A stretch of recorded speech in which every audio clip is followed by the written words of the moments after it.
எடப்பாடி பழனிசாமி தேர்தல் அறிக்கை வெளியிட்டிருக்காரு. அதுல ஆண்களுக்கு இலவச பேருந்து பயணம், பெண்களுக்கு 1000 ரூபாய் கொடுத்துருக்கீங்க, 2000 ரூபாய் கொடுப்போம் அப்படின்னு சொல்லியிருக்காரு.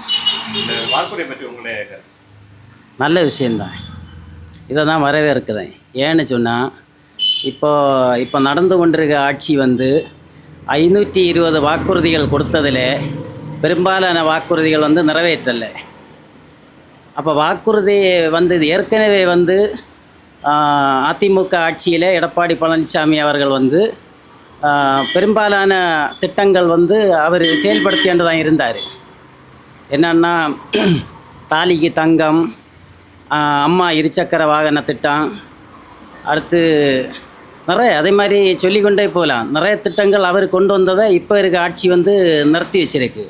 ஆனால் அவர் சொன்னால் கண்டிப்பாக செய்வாருன்னு ஒரு நம்பிக்கை இருக்குது. அதனால் அந்த திட்டத்தை தான் வரவேற்குதேன்.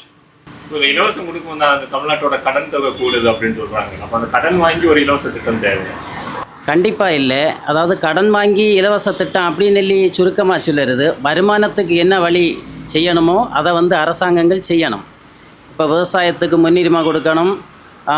தமிழ்நாட்டிலே நிறைய தொழிற்சாலைகள், கன்னியாகுமரி மாவட்டத்திலே ரப்பர் தொழிற்சாலை, இப்படி நம்ம தோவாளையில் நிறைய பூக்கள் இருக்குது, நறுமண பொருட்கள் எல்லாம் செய்த அந்த தொழிற்சாலைகள் கொண்டு வருமானத்தை பெருக்கணும். வருமானத்தை பெருக்கவும் செய்யணும். இலவசங்கள் கொடுக்கறது தப்பே கிடையாது. ஏன்னா அந்த ஏழைகள் பணக்காரர்கள் அந்த வித்தியாசம் குறையிறதுக்கு வாய்ப்பு இருக்குது இலவசங்கள் கொடுக்கும்போது.